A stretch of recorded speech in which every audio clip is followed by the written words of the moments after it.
guys, today I'm going to be doing my July wrap-up. I read a ton of books in July, so I'm going to go ahead and get started and do this as fast as possible. The first book I read in July was White is for Witching by Helen Oyeyemi. This book follows the Silver family, specifically the twins Miranda and Elliot, after the death of their mother. Miranda recently got out of a psychiatric hospital because she was being treated for pica. This book is classified as a horror book.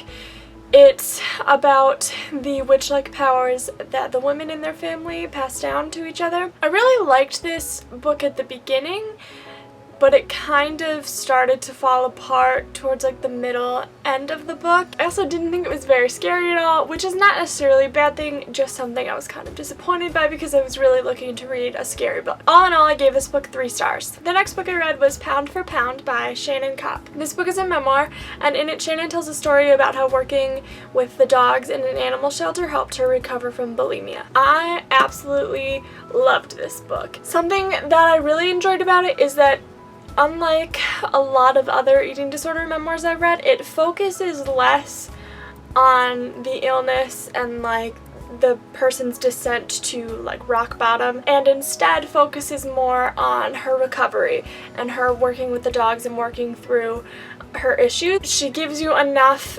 information on the like background of her eating disorder so that you know what's going on and can connect with her in that way, but it's not most of the book, which I kind of appreciated. There are also lovely stories in here about the dogs that she works with, and I just loved reading them. If you are either an eating disorder survivor or just love dogs, you should definitely read this book.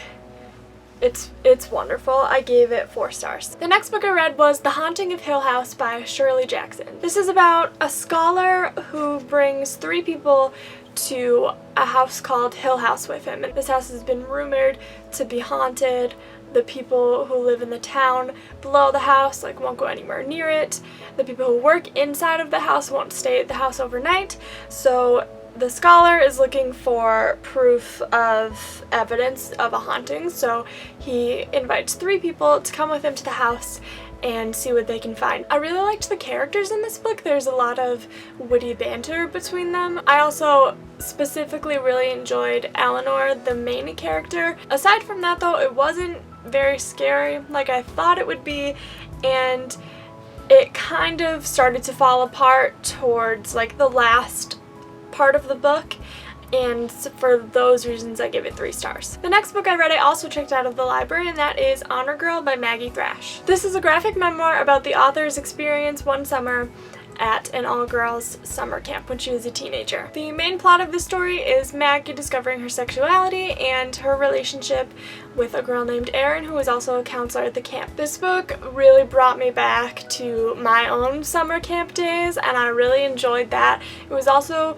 just a very enjoyable, fun read. There's lots of references to the Backstreet Boys, and she talks about like when Harry Potter came out while they were at camp and stuff like that, and it really brought me back. I really enjoyed this book. I really liked the story and the characters and the way that it was written, and this is maybe kind of unfair because this is the author's experience and that's just what happened to her, but the age difference between her and Erin, coupled with the fact that Erin is also her counselor, made me a little uncomfortable with the situation. But other than that, I really liked this book, and I gave it 4 stars. The next book I read was Imagine Me Gone by Adam Haslett. This book tells the story of a family beginning in the 1960s and spanning a few decades. I was a little disappointed by this book. It wasn't really what I wanted it to be. I liked the writing and the fact that it was told from each family member's perspective. There were elements of the story that I enjoyed as well, but overall I was just kind of disappointed by it, and I gave it 3 stars. The next book I read was Gabby, A Girl in Pieces by Isabel Quintero. This book follows our main character Gabby during her last year of high school. It covers a lot of different things, from her relationship with her friends to her relationship with boys and her family. There are also feminist and LGBTQ elements. Overall, I really enjoyed this book, and I just want every teenage girl to read it because Gabby is such a strong feminist character, and I just wish that I had read this when I was younger because I think it's a really valuable thing for teenagers to read. After that, I read The Feminist Utopia Project by Alexandra Brodsky and Rachel Cotter-Nailbuff. If you watched my Booktubeathon videos, you will know that I loved this book if you couldn't already tell by all the tabs that I put in it. This book contains 57 essays by various writers, activists, and artists depicting what a feminist utopia would look like to them. Now obviously, since these are feminist utopias, a lot of these things are never gonna happen anytime soon, or probably just at all. But I think that kind of imagining what a feminist utopia would be to you and reading other people's ideas of a feminist utopia can actually be really valuable. I think it can help determine like what's important to us to have in the future and go from there to figure out realistic goals and plans to move forward. I really enjoyed this book. There were some essays I loved more than others. There were some essays that I didn't agree with at all, but I think that's what's great about this book is that there are so many different people writing for this, and it's a diverse group of people, so not everyone is going to agree with what everyone else is saying, but I still think it's valuable to read all the different opinions. I give this 5 stars. The next book I read was Lady Susan by Jane Austen. This is just a short, funny, typical Jane Austen writing situation. It tells the story of Lady Susan and how she just kind of manipulates everyone around her to get what she wants, and I love it and it's great. And if you haven't seen the movie Love and Friendship, I highly recommend you watch that as well. I gave this 4 stars. Then I read Cinder by Marissa Meyer. This is the first book in the Lunar Chronicles series, and it is also a retelling of Cinderella. I really loved this book. I found it to be very predictable.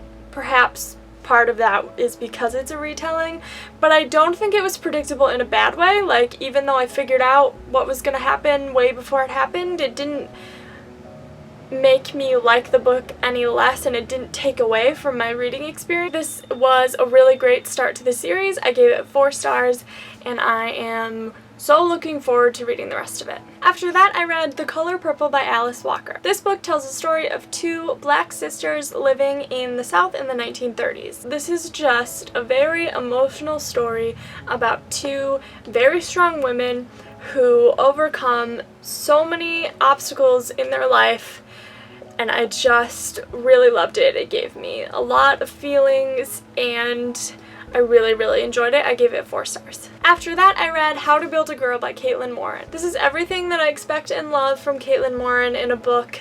It's witty, it's funny, and it's feminist, and it's just a really hilarious feminist coming-of-age story, and I really loved it. I give it 4.5 stars just because it took me a little bit to get into it, but once I was into it, I absolutely loved it. After that, I read Since You've Been Gone by Morgan Matson. Emily's best friend Sloane leaves town without a word, but she leaves behind a to-do list for Emily to complete while she's gone. The to-do list includes things that Emily is too scared to do on her own, things that she would never do without being told to do them. This book is ultimately about Emily learning to live without Sloane and make new friends and become a stronger, more brave person. I found this book to be a typical YA contemporary.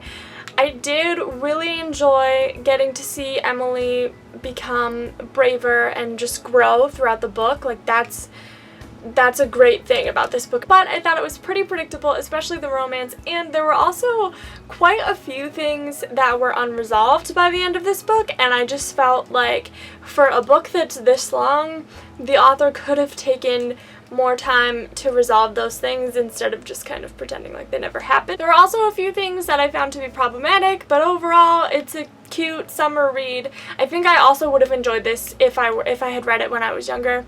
I gave it 3 stars. I wasn't super thrilled with it, but I am willing to read more Morgan Matson books, so if you have any suggestions for her other books that I should read, let me know in the comments. The next book I read was Between the World and Me by Ta-Nehisi Coates. This book is a letter from the author to his son about race in America and what it's like to be black in this country. This book is beautifully written.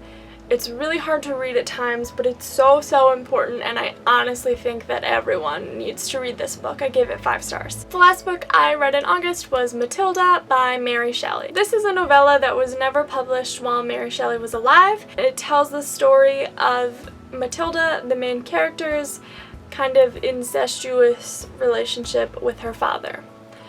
I was really excited to read this book. I have read Frankenstein and I like Mary Shelley's writing a lot, but I really just didn't like this book. Most of the interesting parts to me happened in the beginning of the novella, and then the rest of it was just the main character brooding and kind of just repeating the same things about how sad she was and how horrible her life is, which was very justifiable. Like, she had every reason to be upset, but it was just like, how long is this?